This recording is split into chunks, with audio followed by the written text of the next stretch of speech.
কিরে বাজান, ঘুমাইতেছ না? মা, আমি তোমার সাথে একটা কথা বলতে আসছি। কি কথা? যে আগামীকাল ভোরে আমি ঢাকা যাচ্ছি, এখান থেকে সিলেটে যাব, চট্টগ্রামে যাব, 5 দিনের মতো থাকবো। তোমার জন্য কিছু আনতে হবে, কি লাগবে কও? আমার কিছুই লাগবো না বাজান, তুমি সহি সালামাতে ফিরে আসো।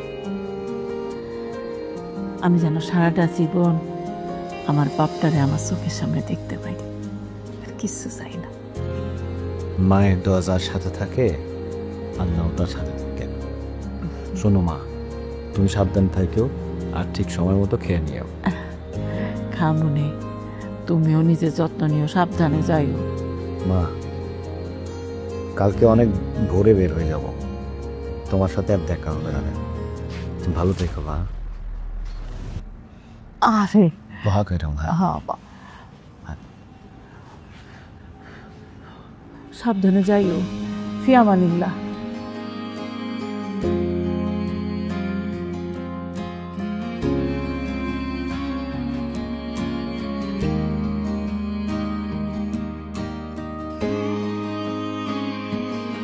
মা, কি বাজান? তুমি বৌমার কথায় কিছু মনে করবে না, আর তুমি আমাকে ক্ষমা করে দিও। না রে বাজান, আমি বৌমার কথায় কোনো রাগ করি না, কিছু মনে করি না।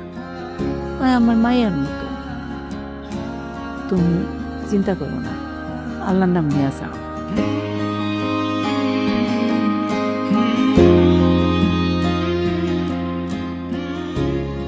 যাও বাজান, আল্লাহর নাম নিয়ে যাও।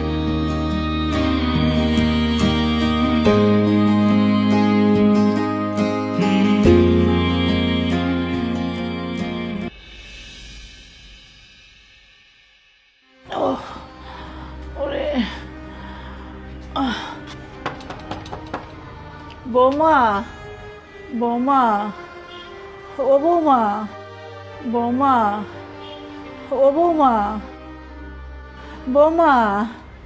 কি হয়েছে? আপনার সমস্যাটা কি? হ্যাঁ, দরজা এভাবে ধাক্কাইতেছেন কেন? মনে তো হচ্ছে দরজা আপনি ভেঙে ফেলাবেন। বাড়ি থেকে ডাকাত পড়ছিল? বৌমা, সারা রাত পায়ের বেদনায় ঘুমাইতে পারি নাই। তোমার কাছে কোনো মলম আছে? আরো একবার হয়েছিল, খোকা আমার একটা কি